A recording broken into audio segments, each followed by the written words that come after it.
Pero muy buenas tardes. Soy Felipe Rojas, periodista internacional de la cadena CNF.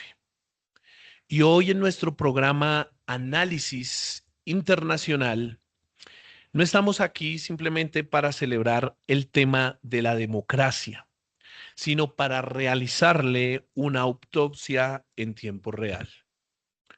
Hoy nos encontramos ante dos espejos de una crisis regional, Colombia y Perú. Dos naciones que sobre el papel supuestamente defienden las libertades civiles, pero en la práctica navegan entre la desconfianza institucional y la esperanza de unas reformas que para muchos no terminan de germinar. Hoy por eso me acompaña en este panel una red de expertos y funcionarios para analizar dicha situación y en primera instancia me gustaría presentar al magíster en ciencias políticas, el doctor Dylan Santiago Sierra. Doctor, adelante. Hola, buenas tardes. Es un gusto estar con ustedes. Soy magíster en Ciencias Políticas de la Universidad Nacional Abierta y a Distancia. Bienvenido, doctor Dylan. Quiero también tener la oportunidad de presentar en esta tarde a nuestro senador de la República, el doctor Johan Rivera. Doctor, gracias por aceptar la invitación. Gracias por invitarme. Saludo a todos los compañeros del panel. Gusto. Quiero también presentar a nuestro secretario para el fortalecimiento de la democracia, el doctor Paul Riasco, que hoy gustosamente ha aceptado esta invitación. Doctor, bienvenido. Buenas tardes, Felipe, Dylan, Cristian, Johan, compañeros. Mi nombre es Paul. Represento hoy la Secretaría para el Fortalecimiento de la Democracia de la OEA. Y antes de entrar en cualquier detalle, en cualquier dato, Felipe, quiero dejar en claro que desde donde hablo no vengo a defender a la OEA como institución perfecta ni a dar respuestas diplomáticas que suenen bien, pero no digan nada. Vengo a hacer lo que creo que este espacio merece, una conversación honesta sobre lo que está pasando realmente con la democracia en nuestra región. Doctor, muchísimas gracias y es interesante cómo aperturamos este espacio. Y por último, quiero darle la bienvenida en esta oportunidad a nuestra delegada electoral, la doctora María Cristina Jiménez. Doctora, bienvenida y gracias por aceptar la invitación. Gracias. Tener esta oportunidad para mí es muy importante, gracias a ustedes, y veo que estoy con personas que nos pueden enfocar y nos pueden ayudar mucho en estos temas. Muchas gracias, muy amable.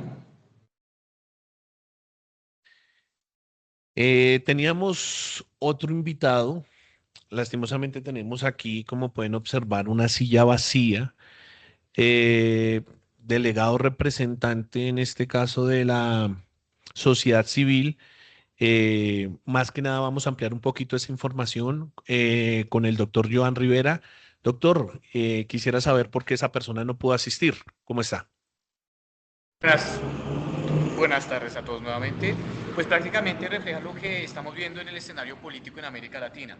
Una población civil que, si bien se ha manifestado en las urnas y que de alguna manera representa una resistencia a nivel popular, pues no tiene aún las garantías suficientes para poderse expresar políticamente en el devenir de lo que representa en sí la política. Entonces es muy doloroso y esto es lamentable en el sistema político o los sistemas políticos latinoamericanos. Lo que pareciese, lo que menos prima es la sociedad civil, es decir, la población en general. Bueno, vamos a abrir este debate primero con unas cifras que hoy nos trae el doctor Paul Riasco sobre la situación actual en nuestro cono sur y lo que está aconteciendo en América Latina. Doctor, ¿nos puedes hablar de cifras que a veces parecieran datos fríos, pero realmente nos van aterrizando a lo que es el contexto latinoamericano? Doctor, adelante. Thanks, Felipe, and fellow panelists. As a secretary of the Strengthening of Democracy in the OAS, I want to open this discussion not with a diplomatic statement, but with an honest one, because the data demands it. According to the International IDEA, as a global state of democracy report, 54% of assessed as a nation experienced measurable decline in at least one democratic indicator in 2024 alone. These are not authoritarian regimes. These are elected governments with institutions, Congress, and courts declining anyway. This is what the OAS defines as institutional fatigue, fatiga institucional, not a collapse of democracy, but exhaustion of its infrastructure. When we look to the two cases that we are talking today, the contrast is revealing. Peru's Liberal Democracy Index, measured by BDEM, fell from 0.79 in 2020 to 0.49 in 2024, a loss of 30 points in 4 years. Freedom House classifies Peru as partly free, parcialmente libre. The Economist Intelligence Unit classifies as a hybrid regime, 3 independent institutions, 3 identical verdicts. Meanwhile, 49 civilians were killed during 2022 and 2023 protests. And the President Baluarte currently faces proceedings before the International Criminal Court. Colombia, on the other hand, achieved a free classification from Freedom House in 2023 for the first time in its history. Yet it's a delivery democracy, declining by the next very year. Colombia, on the other hand, achieved a free classification from Freedom House in 2023 for the first time in its history. Its Deliberative Democracy Index, el índice de democracia deliberativa, declined by the next year, progress that it's real and fragile. Behind every index, there is a citizen. Latino Barometro 2024 found that only 52% of Latin Americans still prefer democracy as their system of government. Trust in political parties stand at 17%. That is not a crisis of confidence, that's a verdict. And that's why we are talking today. And that's why we are looking to find on this conversation.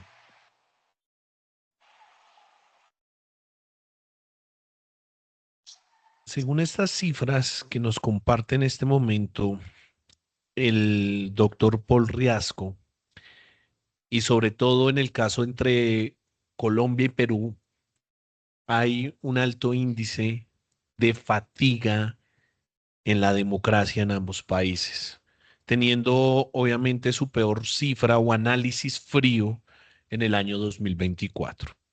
Para abrir nuestro primer bloque, quisiera empezar con una pregunta que inicialmente quiero dirigir a nuestro académico, el doctor Dylan Santiago Sierra, y es: América Latina sufre de inestabilidad crónica. En Perú, el Congreso, como en este momento nos lo compartía nuestro delegado de la OEA, quita y pone presidentes casi a su antojo.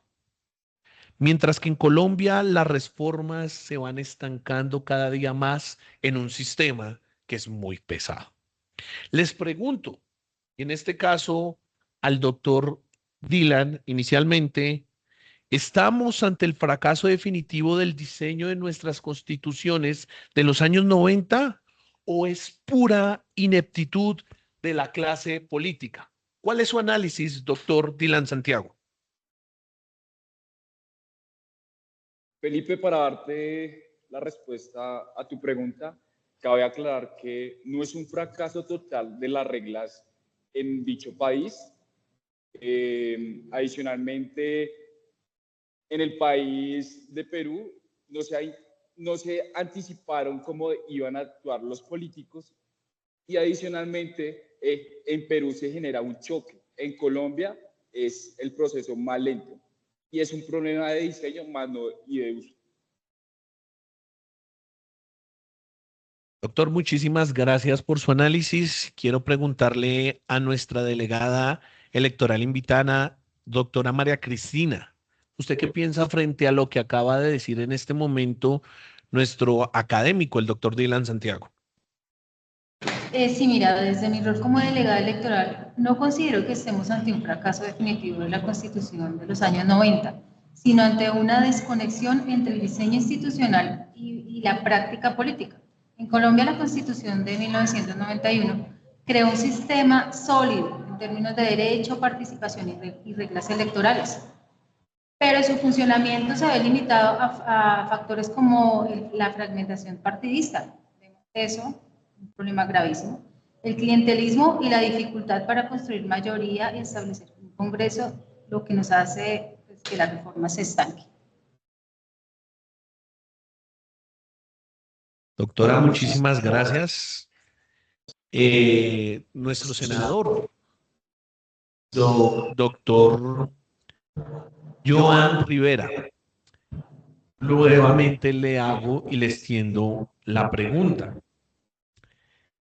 ¿Estamos realmente ante el fracaso definitivo del diseño de nuestras constituciones de los años 90 o es pura ineptitud de la clase política? Usted como funcionario y representante de su país, ¿qué tiene para opinar al respecto conforme a lo que han dicho en este caso nuestra delegada y nuestro académico?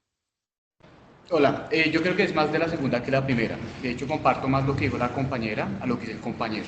No es más un tema de diseño, es un tema más de conexión con la población civil. Y hay que enmarcar a Perú y a Colombia en dos marges diferentes. En el contexto en que se desarrolla la constitución del 91 colombiana a la que se genera en la constitución, la última constitución peruana, es totalmente diferente. La constitución peruana fue una constitución más dada por un escenario de choque y en el caso de Colombia fue más constituida por un escenario de inclusión política y que los dos tienen unos factores que se ven reflejados en la apertura económica, es decir, la llegada del neoliberalismo en América Latina. Si bien la constitución colombiana no es perfecta de fondo, sí pragmatiza muchos derechos fundamentales y derechos humanos que no se tenían constituidos en la constitución de 1886. Si bien las prácticas políticas, que también tenemos que debatir sobre, por ejemplo, la ley quinta, que es la ley que regula los congresistas, ha aperturado nuevos focos de inclusión política como el Estatuto de la Oposición, que está en este caso vinculado al Acuerdo de Paz del 2016. Yo lo que sí veo es una reforma política más direccionada a cómo se eligen los organismos de control, que en este caso son procurador, controlador y fiscalía, que prácticamente terminan siendo casas del juego político de los partidos políticos. En el caso de la constitución peruana, pues lo que tenemos que entender es que es una constitución hecha para la dictadura de Fujimori en un principio y que le sirviese a la misma apertura neoliberal de los años 90 y que de alguna manera también demarca un racismo estructural que se viene perpetuando en Perú, no solamente en la última constitución peruana, sino también la constitución del 79, donde prácticamente los indígenas, que son ese gran núcleo popular de Perú, pues prácticamente eran figuras cautelares del Estado, es decir, el Estado, ellos no tenían como la posibilidad de votar libremente, sino que el Estado votaba, o mejor dicho, los veía como sujetos de segunda clase, por ser ignorantes, entre comillas, porque dentro de la constitución de Perú, hasta la última, y teniendo en cuenta la del 79, los indígenas eran vistos como ignorantes porque no hablaban español, más no porque tuvieran títulos universitarios o académicos. Muchísimas gracias por tu análisis, en este caso, senador Rivera. Ahora, como ustedes saben, las constituciones prácticamente son nuestras reglas de juego, ¿sí? Y sobre ellas se intenta fundamentar, organizar lo que conocemos nosotros como Estado. Entonces, debido a la respuesta de cada uno de ustedes, esto me lleva a preguntarles ¿En qué medida el sistema de pesos y contrapesos en sus respectivos países, en este caso Colombia y Perú, ha pasado de ser un mecanismo de control a convertirse en un obstáculo para la gobernabilidad? Quisiera empezar casualmente con el último aporte, doctor Rivera. ¿Usted qué opina y qué piensa en cuanto a esta pregunta? ¿Me la puede reformular nuevamente, por favor? Ok, doctor Rivera, ¿en qué medida el sistema de pesos y contrapesos en sus respectivos países ha pasado de ser un mecanismo de control a convertirse en un obstáculo para la gobernabilidad? Bueno, es que el principio de tripartido de poder, es decir, la división de poderes, no se tiene que ver per se en los tres poderes públicos, jurídico, legislativo y ejecutivo, sino en las mismas dinámicas del poder. Es decir, las normas ya están contempladas y ya están hechas. Pero mientras que en el caso colombiano no se cambian las formas en que se eligen los órganos de control o se postulen, por ejemplo, los magistrados para la Corte Suprema de Justicia, pues es muy difícil porque entran entre el juego de lo político. Es decir, ¿cómo se va a poder ver una independencia de poderes si, por ejemplo, en este caso la Contraloría le pertenece a un partido y la Procuraduría le pertenece a otro partido y la Fiscalía le pertenece casi siempre al partido de gobierno? Entonces no hay una autonomía como tal, es decir, no opera la independencia de los poderes públicos. Es muy difícil verlo de esta manera. Y aparte porque lamentablemente otro problema está en los sistemas de partidos políticos en América Latina. Los sistemas de partidos políticos en Colombia son partidos políticos que obedecen más a prácticas clientelares y a prácticas de base. Es decir, por ejemplo, usted mira los casos europeos, que apenas en mi contexto, pero por ejemplo son partidos con cuadros políticos formados. Es decir, hay una independencia de criterio desde las bases. En Colombia no existe eso. Es decir, estamos más apegados a las influencias políticas que se ven en las regiones y que poco a poco se van gentrificando hasta el poder estatal.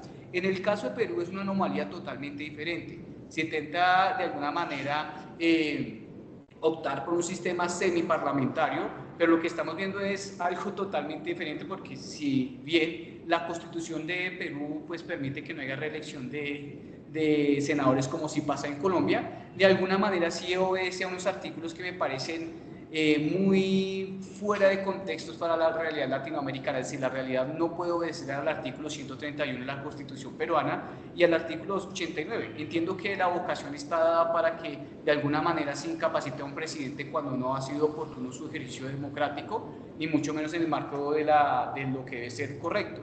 Pero lamentablemente esos aparatos se instrumentalizan para generar una inestabilidad política y democrática.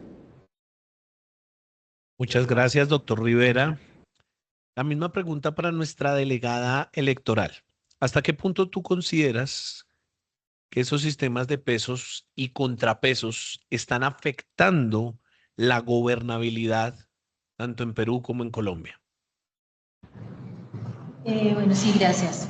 El sistema de pesos y contrapesos sigue siendo fundamental en cualquier democracia, pero ambos países han dejado de funcionar exclusivamente como mecanismo de control para convertirse en ciertos casos, en factores de bloqueo institucional. En Colombia, la multiplicidad de controles y la necesidad de negociar con un Congreso fragmentado, como lo mencionamos, hacen que la toma de decisiones sea lenta, lo que genera que la percepción de ineficiencia del Estado sea peor. En Perú la situación es más crítica porque el Congreso ha utilizado herramientas como la vacancia presidencial, no solo para control, sino como instrumento que confronta políticas, debilitando así la estabilidad del Ejecutivo. En ese sentido, el problema no es la existencia de los contrapesos, sino su uso.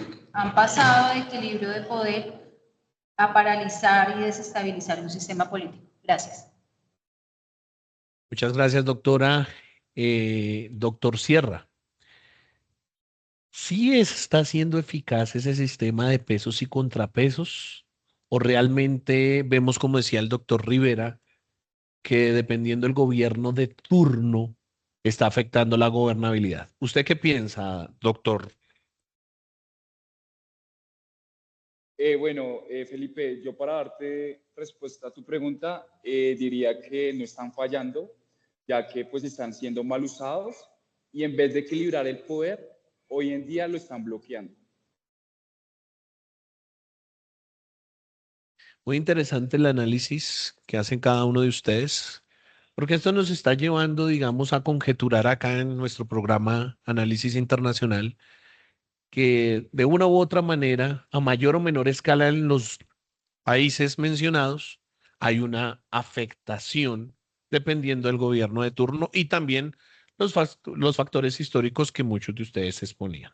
Ahora, ante la fragilidad de sus partidos, doctor Rivera, y sobre todo en el caso de Colombia y también en Perú, se está sustituyendo en este caso, y es la pregunta, la representación democrática por liderazgos caudillistas que erosionan la institucionalidad.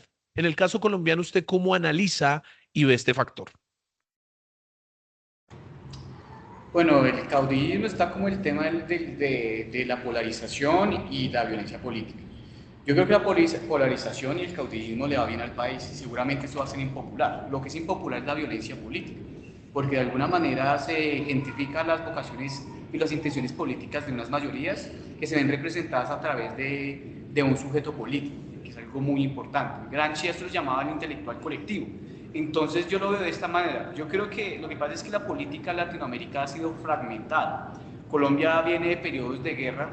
Recordemos que un partido fue prácticamente aniquilado a la Unión Patriótica, 5.380 militantes aproximadamente. Entonces esto ha imperado en que hay un descontento no solamente con las instituciones, sino un descontento con la política misma desde los años 90. Eso tiene que ver con factores armados que son muy violentos. En Perú también se vive de la misma manera. Yo cuando menciono que la última constitución de Fujimori fue una constitución de choque, recordemos que en ese momento Perú estaba viendo una guerra muy violenta con grupos armados como el Tupac Amaru y el Camino Luminoso, que cayeron en prácticas violentas antirrevolucionarias, contraproduciéndose los mismos contextos, o mejor dicho, los mismos manuales revolucionarios que tenían las guerrillas en América Latina hasta su momento. Y esto llevó también a un descontento de la práctica política. Veamos, nada más. Según los últimos datos, Perú, tanto Colombia, por ejemplo, tienen elecciones este mismo año, pero en el caso de Perú, el presidente que tenga mayor intención de voto no supera el 10%. Y esto no tiene que ver netamente con un descontento con las instituciones políticas, es un descontento con las prácticas políticas que tienen las élites políticas. Y en el caso colombiano, ese caudillismo, entre comillas, que venden, pues si usted ve, hay un mayor aumento en el interés político y prácticamente el presidente o el candidato a la presidencia que tiene mayor intención de voto supera el 35%. Muchas gracias, doctor Rivera. Conforme a lo que acaba de expresar el doctor Rivera, doctor Sierra, usted como académico, ¿cree realmente que los liderazgos caudillistas vienen reemplazando la institucionalidad en la gobernanza de cada uno de los países? ¿Usted qué piensa, doctor Sierra? Felipe, con partidos débiles aparecen líderes fuertes. La democracia no desaparece, pero se vuelve más frágil, ¿vale? Ok, doctor, muchas gracias. Quedo muy pensativo con la respuesta que en este caso ustedes conjeturalmente están diciendo, pero quiero tener la oportunidad de que no solamente en este caso este servidor, sino las personas que a través de los diferentes medios están conectados a este su programa Análisis Internacional puedan tener la perspectiva, en este caso, por parte del doctor Paul Riasco y cómo la OEA analiza esta problemática en la región. Doctor Riasco, ¿realmente los caudillos están en este momento erosionando la institucionalidad? Gracias, Felipe. Primero que todo es de resaltar que mis compañeros panelistas han descrito con precisión los síntomas que desde esta secretaría hemos analizado y hemos llegado a un diagnóstico. Lo que estamos viendo no es una serie de accidentes políticos Y eso es lo que el politólogo Guillermo O'Donnell identificó como democracia delegativa, un sistema donde quien gana las elecciones interpreta su mandato como un cheque en blanco, donde el Congreso y las Cortes no son mecanismos de control legítimos, son obstáculos que estorban. Y cuando un liderazgo empieza a tratar a sus propias instituciones como enemigas, el problema no es el líder, es que las instituciones no tienen la fortaleza para contenerlo. Esto no es un fenómeno de izquierda ni de derecha, Felipe. Ha ocurrido en gobiernos de todos los espectros en esta región. El denominador común no es la ideología, es la debilidad estructural de los partidos políticos y la fragilidad de las instituciones que deberían funcionar con independencia del color del gobierno de turno. La Carta Democrática Interamericana en su artículo 3 es explícita. La separación de poderes no es un elemento deseable, es un elemento esencial, no negociable. Cuando esa separación se erosiona, no importa si hay elecciones cada 4 o cada 6 años. Lo que queda es una democracia de fachada y las fachadas en esta región las conocemos bien. Muchísimas gracias, doctor Riasco, y es interesante la postura de la OEA frente a esta cuestión. Ahora vamos a entrar en un segundo bloque, estimados académicos y delegados, que hoy estamos haciéndole este análisis quirúrgico a la democracia tanto en Perú, en Colombia. Vamos a comenzar a mirar un poco qué es lo que la gente piensa en la calle, cómo es la vida, obviamente, tanto en Perú, en Colombia, de los ciudadanos y cómo la reprensión afecta o no afecta a estas dos naciones. Entonces, quiero hacerles la siguiente cuestión a cada uno de ustedes. Ustedes saben que las calles de Lima y Bogotá han estado históricamente manchadas ¿de qué? De sangre. Hay informes alarmantes sobre reprensión policial y asesinatos de líderes sociales en ambas naciones. Si un Estado usa fuerza letal contra su propia gente, no puede protegerla, no puede defenderla, ¿con qué cara? Quiero preguntarles a cada uno de ustedes, ¿le seguimos llamando a esto democracia? Doctor Sierra, ¿con qué cara le seguimos llamando a esto democracia?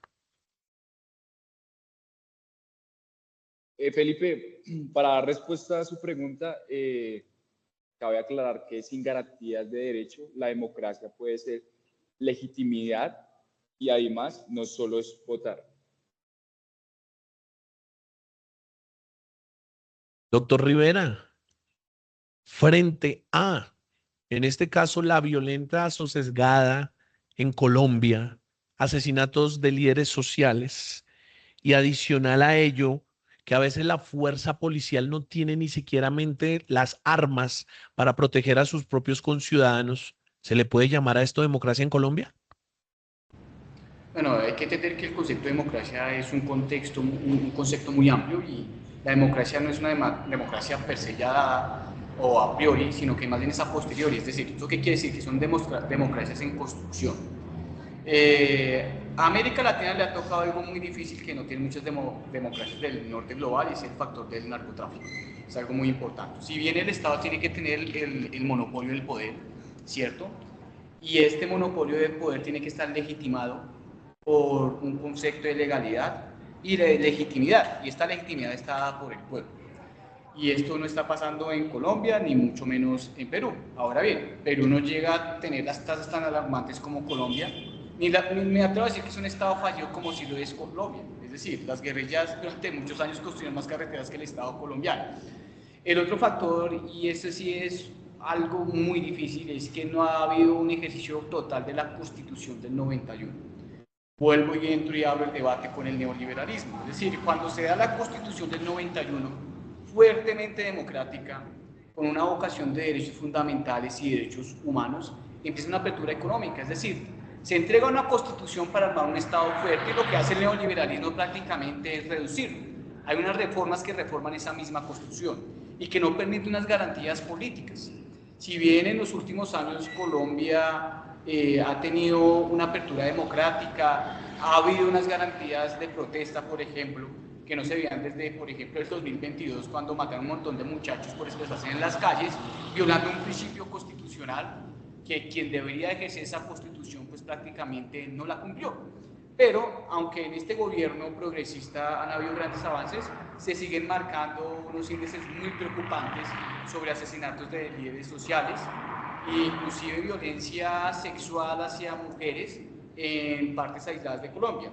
Y en Perú pues expresó una protesta que por eso mismo terminaron destituyendo a la última, la ex última, porque ya destituyeron al otro presidente en Perú por lo mismo, por no dar una explicación como tal ante esta agresión por parte de los cuerpos policiales.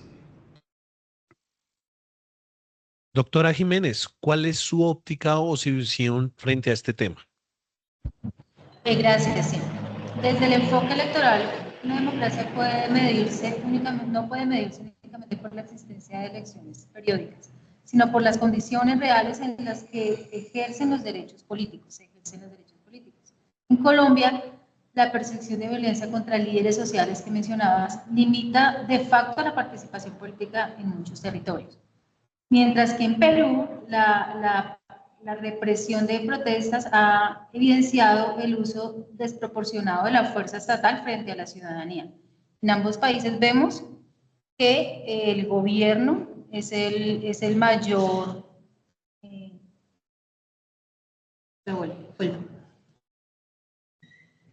En Colombia, la percepción de violencia contra líderes sociales limita de facto la participación política de muchos territorios. Mientras que en Perú, la represión y protestas es evidente que el uso desproporcionado de la fuerza estatal frente a la ciudadanía pues, es un abuso hacia su mismo pueblo. Gracias. Muchas gracias por su visión y su óptica, doctora Jiménez. Doctor Paul Riasco, ¿cuál es la óptica y cuál es el veredicto en cuanto a esta temática desde la OEA?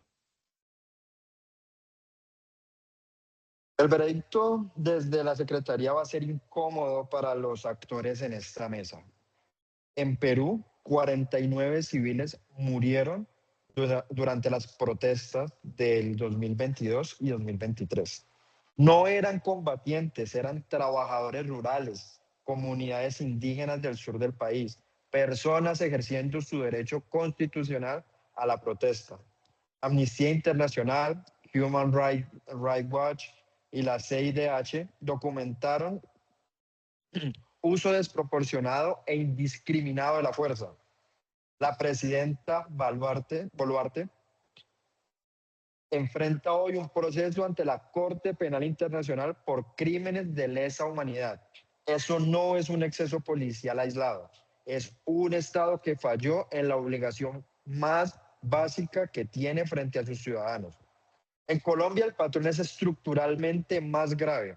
El caso 3 de la JEP documentó 6.402 civiles asesinados por el ejército entre 2002 y 2008, presentados como bajas en combate para inflar resultados operativos. El Estado colombiano no falló en proteger a esas personas, las mató activamente y las disfrazó de enemigos. ¿Podemos seguir llamándole a democracia a eso? La respuesta técnica desde la Secretaría es, podemos llamarle democracia electoral. Hay votos, hay alternancia, hay instituciones formales, pero democracia sin Estado de Derecho real, sin protección efectiva de la vida, independientemente del territorio o el estrato social, es una cáscara. Y en esta región sabemos perfectamente que las cáscaras se rompen. Muchas gracias, doctor Riasco, y es alarmante y preocupante este llamado de atención, obviamente, que nos está haciendo la OEA y a ustedes como delegados y representantes de sus respectivas naciones, deberían preocuparles esto que está aconteciendo actualmente.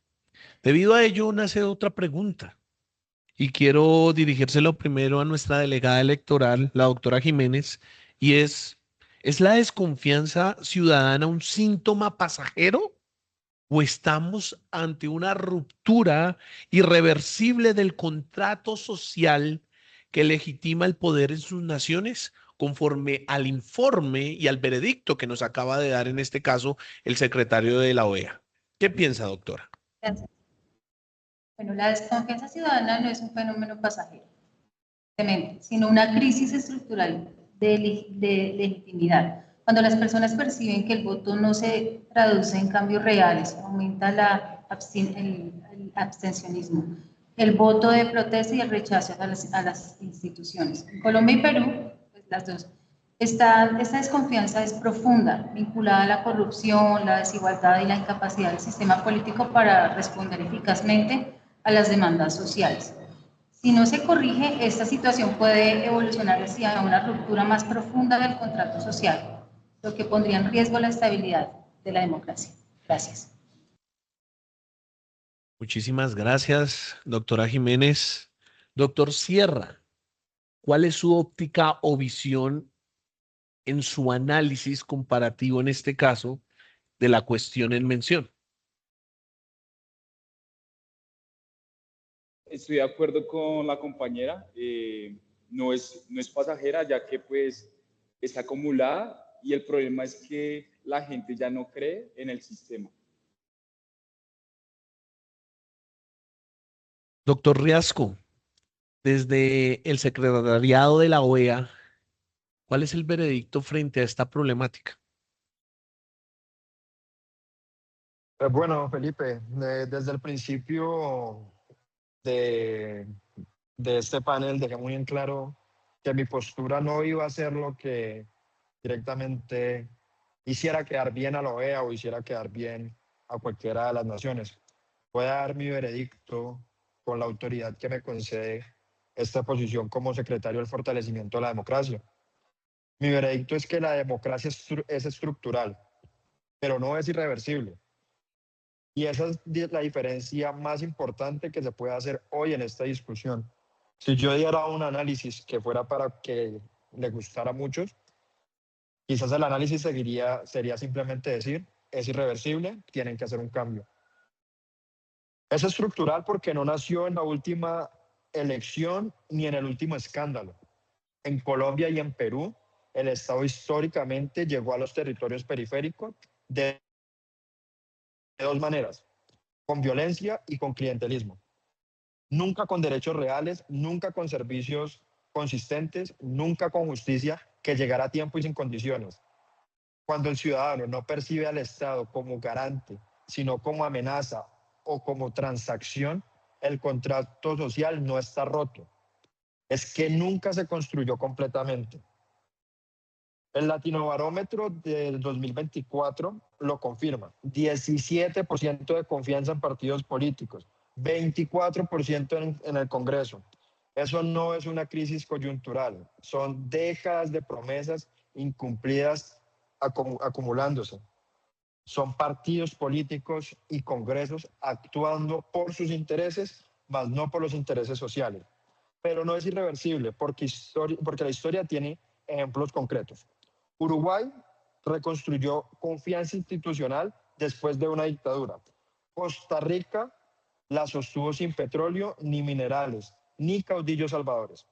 El ingrediente en ambos casos no fue un gran líder, fue la repetición sostenida de instituciones que cumplieron año tras año, gobierno tras gobierno, sin importar el partido. Eso es lo que esta secretaría defiende. No personas, no partidos. La consistencia de las instituciones como única ruta real de reconstrucción del contrato social. Doctor Riasco, permítame de pronto cuestionarlo un poco. Usted como representante y secretario de la OEA para el fortalecimiento de la democracia en la región, ¿Cómo puede justificar que el organismo que usted representa haya guardado silencio técnico ante la captura del sistema judicial en Perú o la polarización extrema en Colombia? ¿Estamos esperando realmente a que la democracia colapse del todo para que la OEA pueda emitir un comunicado de preocupación? Discúlpeme la pregunta, pero lo tengo que cuestionar. ¿A qué responde a ello? Felipe, voy a aceptar la premisa de esa pregunta parcialmente, porque la honestidad intelectual lo exige y porque defender lo indefendible no es el trabajo de esta Secretaría. La OEA tiene un límite estructural real. El artículo 19 de su carta prohíbe intervenir en asuntos internos de Estados miembros sin su solicitud o sin que se alcance un umbral muy específico de ruptura democrática. Eso no es un pretexto, es la arquitectura de una organización que funciona por consenso entre 34 estados soberanos, muchos de los cuales tienen un interés directo en que la OEA no tenga demasiada capacidad de intervención sobre ellos mismos. Esa es una tensión real y no lo voy a esconder. Lo que sí digo es que el silencio no es la imagen completa. El CIDH investigó, documentó y publicó en el caso de Perú. La misión de apoyo al proceso de paz en Colombia lleva más de 20 años en el territorio. Ese es trabajo sin cámara, sin titular, sin aplauso, pero es presencia real. Lo que sí concedo es esto. Entre un comunicado de preocupación y la activación del artículo 21 de la Carta Democrática, existe un desierto institucional donde las democracias se degradan lentamente y ningún mecanismo de emergencia se activa. La OEA ha llegado tarde. Reconocerlo no es debilidad. Es el único punto de partida honesto para mejorar la capacidad real del enforcement de esta institución. Doctor Rivera, usted como senador de la República de Colombia, ¿qué piensa y qué opina frente a las declaraciones del secretario? Bueno, dos cosas puntuales. No sé si en el periodo que ha ostentado y ha administrado el señor Paul Rasco, pero la OEA ha sido un aparato cooptador de los Estados Unidos y esto no es, nadie se lo ha inventado. Es decir, la OEA ha incriminado a ciertas dictaduras, a ciertos procesos políticos indignantes, pero no ha justificado o no ha hecho lo mismo con otros gobiernos en América Latina históricamente. Lo vemos desde los años 50, 70, 70, 90 y 2000, de los 2010 a los 2020, lo vimos con el caso de Duque. Es decir, hizo más la Corte Interamericana de Derechos Humanos. Eso es algo muy importante que debemos tener en cuenta y que obedece, y históricamente hay que estudiar que la OEA nació como un aparato adoptado en el pleno escenario de la Guerra Fría. Entonces, es prácticamente, y en esto se escriben muchos sociólogos y politólogos, y es que la OEA se ha escrito como una institución que ha maquillado y ha romantizado democráticamente ciertos aspectos fácticos de la guerra imperial en los estados latinoamericanos. Y respondiendo a su otra pregunta, cuanto al descontento y desconfianza de estas instituciones políticas, y es que la población civil, y creo que lo está entendiendo, pero lo tiene que entender aún más, y es que el ejercicio democrático no obedece simplemente al ejercicio transaccional de la votación. Es decir, la democracia empieza desde que se empieza a discutir las problemáticas sociales en el seno de la familia. Esto es lo que llamaba Habermas la acción participativa, la acción comunicativa. Es decir, la democracia no solamente está pactada en ese preciso momento donde se ejerce el ejercicio transaccional del voto, sino que va más allá, va en la emancipación de la sociedad civil, en el uso de los escenarios políticos y constitucionales. Es decir, el Estado está obligado sí o sí a tener rendición de cuentas, pero la población civil es la primera que tiene que estar interesada en esa rendición de cuentas. Colombia obedece a una reforma política. Yo sé que hay medidas impopulares porque organismos como por ejemplo la OEA lo ven muy anticonstitucionales, pero lo que no se estudia es una decadencia, una crisis de las democracias liberales, no solamente en América Latina, sino en el mundo. El voto, para mí, dentro de la reforma política, no me agradaría mucho, pero es un fin muy útil, y es que el voto tendría que ser obligatorio. ¿Por qué? Al haber un voto obligatorio, pues obviamente el tema, el nivel de abstención va a bajar, va a aumentar pues de una manera muy gigante, y lo que va a hacer es que esas maquinarias electorales que se mueven cada 4 años, ese clientelismo político pues también se va a ver disminuido, porque se va a ver amenazado ante esa voluntad popular, obligada o no. Ahora bien, yo sé que va a haber un tema de libertades y derechos individuales, pero para eso también va a estar la registraduría, para que quienes no quieran votar pues se dicten objetores de conciencia a través de estas instituciones políticas. En el caso de Perú, hay una reforma política que ya se va a implementar. Va a haber una segunda cámara. Perú solamente tiene una cámara. Va a haber una segunda cámara, es decir, Senado y Cámara de Representantes, para que exista de alguna manera un contrapeso dentro del mismo legislativo. Vamos a ver qué pasa con ese experimento. Muchas gracias por su análisis, doctor Rivera. Muchas gracias, secretario Riasco. Es evidente la postura del doctor Rivera, obedeciendo o insinuando, evidentemente, que la OEA está parcialmente, digámoslo de esa manera, llevada por intereses, en este caso norteamericanos, que es lo que en este momento, obviamente, y evidentemente ha expuesto el doctor Rivera. Quiero entrar en un último bloque con cada uno de ustedes. Muchísimas gracias por el tiempo y por la disposición hoy a este debate abierto en análisis internacional. Hay un factor que preocupa muchísimo a ambas naciones, y es el intervencionismo por parte de ciertas élites en Latinoamérica, que es evidente, y con esto que acaba de denunciar, en este caso públicamente, el doctor Rivera. Quisiera hacerle una pregunta, delegada Jiménez, doctora Jiménez, y es: ¿hasta qué punto la intromisión de poderes externos o sectores económicos privados está, por así decirlo, secuestrando la agenda pública, alejándola del interés colectivo? Gracias, sí. Bueno, la influencia de actores externos y de sectores económicos en la agenda pública es un factor real que afecta la calidad de la democracia. En ambos países, estos factores pueden incidir en el financiamiento de campañas, en la formación de políticas públicas y en las prioridades del Estado.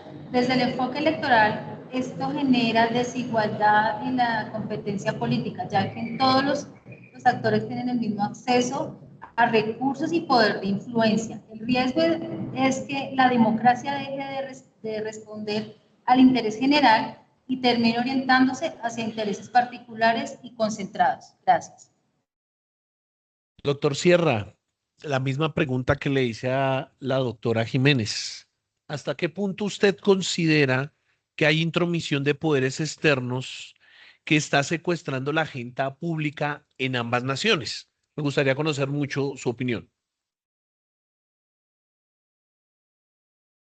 Sí, señor Felipe, la idea puede ampliarse así. La influencia externa siempre va a existir en un mundo interconectado, ya que a través de las potencias organizaciones internacionales o las empresas multinacionales.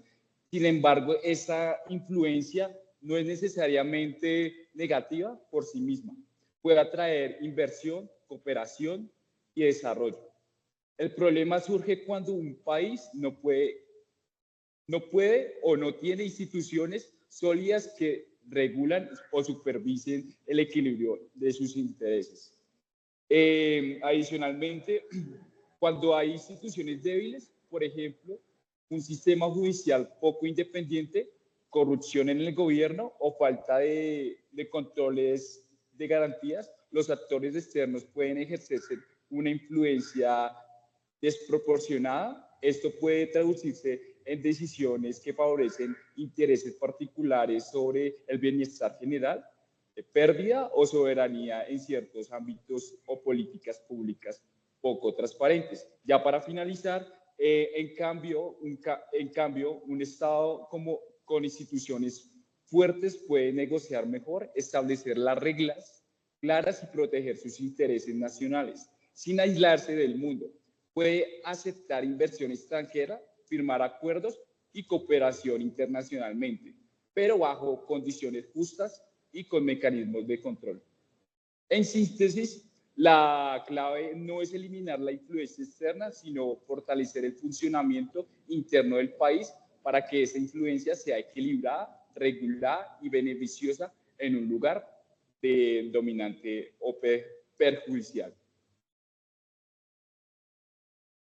Muchas gracias, doctor Sierra.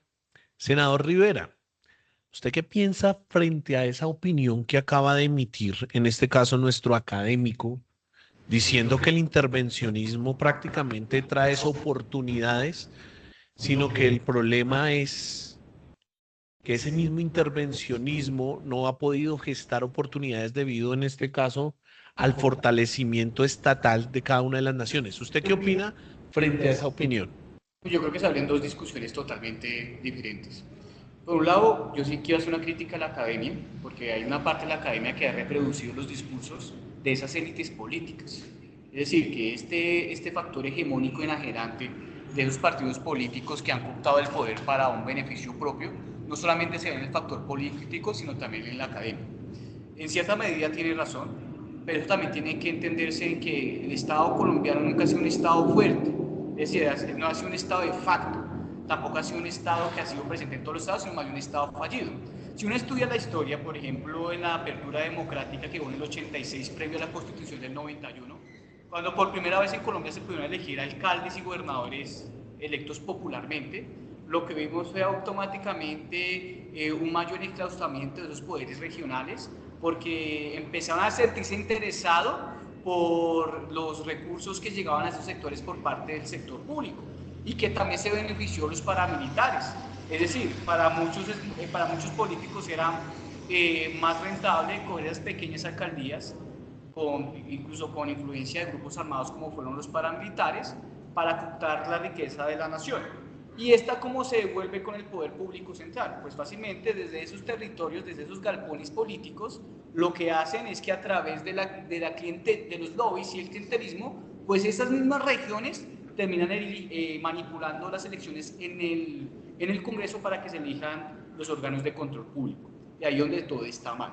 Es decir, hay unas instituciones funcionales, pero ¿funcionan en qué sentido?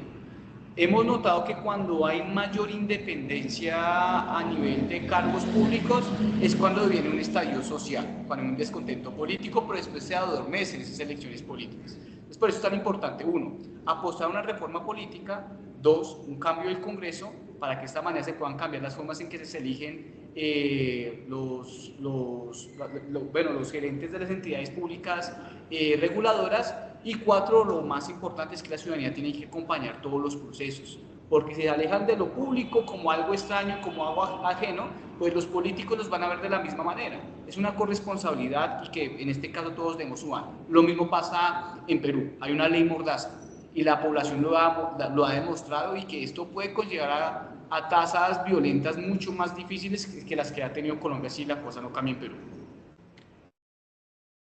Muchas gracias, senador Rivera. Doctor Riasco, nuevamente la pregunta que le he hecho en este caso a sus compañeros panelistas.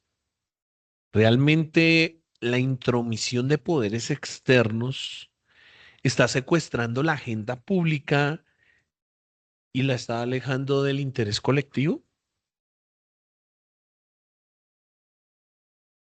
Sobre la dependencia externa, mis colegas con esas dos posturas que demostraron, describieron la captura desde adentro. Desde la Secretaría quiero agregar la dimensión que viene de afuera. El consenso de Washington en los años 90 no fue solamente una política económica, fue el desmantelamiento sistemático de capacidades estatales en nombre de la eficiencia del mercado. Perú lo implementó de forma radical bajo Fujimori. Colombia lo absorbió gradualmente bajo varios gobiernos seguidos. El resultado en ambos casos fue idéntico. Estados más débiles frente al capital privado, más dependientes del financiamiento externo, menos capaces de distribuir lo que producen en sus propios territorios. Esta secretaría no tiene una posición ideológica sobre el mercado, sí tiene una posición sobre la soberanía democrática. Cuando las decisiones de política pública se toman primero en Washington, en el FMI o en las salas de juntas de multinacionales, antes que en el Congreso electo, el principio de autodeterminación popular está siendo vaciado. Y ese principio no es opcional. Está en el artículo 2 de la Carta Democrática Interamericana. El problema no es que exista influencia externa, siempre va a existir. El problema es cuando esa influencia sustituye la deliberación democrática interna, cuando el ciudadano vota y el resultado ya estaba decidido en otras mesas, en otro idioma, en otro país. Eso tiene nombre y no es democracia. Muchísimas gracias, doctor Riasco. Doctor Sierra, se habla mucho de que nuestras crisis no son solo nuestras, sino producto históricamente de la dependencia. Desde el consenso y el Consejo de Washington, en Perú hasta el Plan Colombia, que ha sido financiado por Estados Unidos. Para cerrar, quiero preguntarle, en este caso, tanto al doctor Sierra como al doctor Riasco, empezando por el doctor Sierra, evidentemente, ¿cómo nos libramos de esta dependencia? Bueno, Felipe, puntualmente, no vivimos de dictaduras, pero tampoco de democracias plenas. Estamos en un sistema, en híbridos, donde las reglas existen, pero no siempre se cumplen. Ok, muy interesante tu análisis, doctor Sierra. Doctor Riasco, ¿está de acuerdo o no de acuerdo con lo que dice el doctor Sierra? Efectivamente, Felipe, hemos hablado hoy de constituciones, de represión de dependencia, de confianza perdida. Todo eso es real y todo eso importa. Pero lo que me llevo de esta discusión de hoy es algo más simple y más difícil al mismo tiempo. Los dos países que analizamos hoy no necesitan que alguien los salve. Necesitan instituciones que funcionen cuando no hay nadie mirando, cuando no hay cámara, cuando el gobierno de turno no tiene interés que funcione. ¿Qué somos hoy? No somos democracias plenas ni dictaduras, como afirmaba el compañero Sierra, pero somos lo que O'Donnell llamó democracias delegativas, sistemas donde el voto existe, pero la ciudadanía real es incompleta, donde las instituciones sobreviven, pero no siempre protegen, donde el progreso es posible, pero frágil. El reto no es elegir entre democracia y otra cosa, es completar la democracia que ya tenemos, y eso no lo hace un gran líder ni una nueva constitución, lo hace la decisión colectiva, sostenida, sin titulares, sin aplausos, de que las instituciones importan más que las personas que la habitan. Esa es la apuesta de esta secretaría y es la única que vale. Muchísimas gracias, doctor Riasco, y a todos los panelistas por este espacio, por su tiempo para analizar cómo está efectuándose o transcurriendo la democracia en nuestra región. 30 segundos ya para cerrar como tal nuestro programa Análisis Internacional. ¿Qué somos entonces? ¿Somos democracia? ¿Somos dictadura o un híbrido? 30 segundos empezando por mano derecha con la doctora Jiménez y así para terminar y concluir nuestro programa. ¿Somos qué? ¿Democracia, dictadura o un híbrido, doctora Jiménez? Gracias. Para cerrar, diría que ni Colombia ni Perú son dictaduras, pero tampoco pueden considerarse democracias plenas. Ambos países mantienen elecciones libres y competitivas, pero enfrentan problemas de legitimidad, de gobernabilidad y garantía de derechos. Por eso la mejor forma de entenderlos hoy es como democracias con rasgos híbridos que mencionaba el doctor, cuyo principal desafío no es cambiar completamente el sistema, sino hacerlo funcionar de manera efectiva para la ciudadanía. Gracias. Doctor Rivera, 30 segundos. ¿Qué somos? ¿Democracia? ¿Somos dictadura o somos un híbrido? No, nosotros somos una democracia inconclusa. somos una democracia inconclusa con prácticas dictatoriales. Es decir, acá a todos se les puede llamar dictadura, pero ¿qué más dictadura cuando, por ejemplo, los políticos cooptan todas las instituciones del Estado y se alejan totalmente de la realidad de las poblaciones civiles? América Latina es el experimento histórico de Occidente, pero este experimento de Occidente lo que va a representar en el futuro va a ser el futuro de la diplomacia ante el quiebre de las democracias del norte global. Entonces veo muy esperanzador el escenario político latinoamericano apoyado en las mayorías populares. Doctor Sierra. Felipe, formalmente Colombia cumple con los elementos básicos de una democracia. Hay elecciones, adicionalmente hay separaciones de poder y reconocimiento de derechos. No es una dictadura porque no hay un control total del poder ni eliminación sistemática de la oposición. Sin embargo, en la práctica existen problemas que acercan partes del sistema a lo híbrido.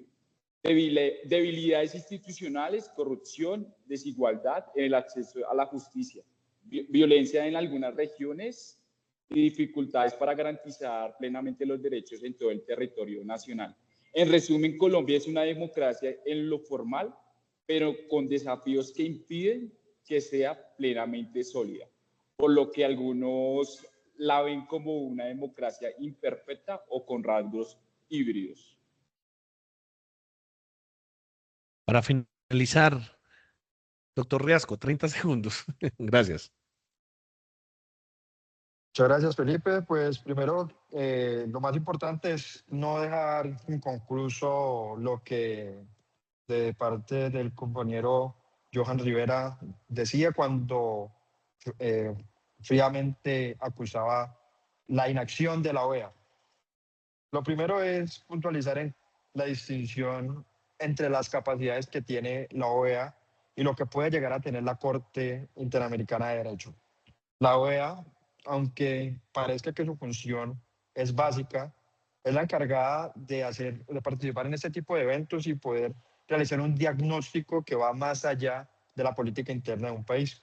Pero también hay que tener en cuenta que dentro de los artículos y las funcionalidades que han sido otorgadas a esta institución, la no intervención es la principal de ellas. Ahora bien, también esta acusación que hace respecto a la inacción frente a los sucesos que han provenido de parte de Estados Unidos, es importante aclarar cómo se dio el nacimiento de la OEA. La OEA nació después de la Guerra Fría y sí, fue financiada por Estados Unidos. Al ser financiada por Estados Unidos, sí generó una dependencia de todo lo que ha sucedido durante estos años. Pero también así como los estados y las democracias han ido evolucionando, la OEA también ha ido evolucionando y también es quien está apuntando hacia esa misma independencia y tener esa misma fiel democracia dentro de la institución. Derecho a la réplica para el doctor Rivera, 30 segundos para concluir nuestro programa. Varias cosas. Sí, nació en la Guerra Fría la OEA, nació en 1948, de hecho su primera reunión se iba a precisar en el momento en que se llevó a cabo el Bogotazo, el 9 de abril del 48. Allá se creó la OEA y por eso mismo se creó una avenida acá en Bogotá que se llama Las Américas. Es debido a esa reunión. Y sí ha tenido influencia en los Estados Unidos, es decir, es como decir que el Banco Internacional, disculpen, el Banco Mundial y el Fondo Monetario Internacional sean independientes ante los Estados Unidos. Ellos van a decir que sí, pero si ustedes lo ven conexo a las prácticas políticas de Estados Unidos, pues dejan en cuestión esa independencia.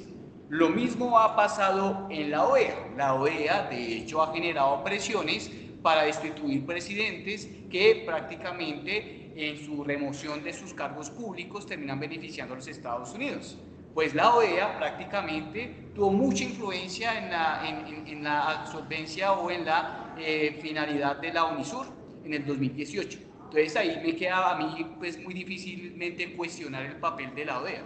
Institucionalmente, usted habla de la Corte Interamericana de Derechos Humanos, estoy haciendo una comparación en cómo funcionan las institucionalidades. Es decir, entiendo bien la figura de la OEA, pero la OEA prácticamente sí ha beneficiado a los Estados Unidos y para nadie es un secreto. Lo podemos ver en los conflictos armados en América Latina, especialmente en la región de Centroamérica. Entonces hay que verlo y hay que estudiarlo muy de fondo, porque realmente esto es lo que le hace daño a las democracias, la mentira y la falta de verdad en las conclusiones.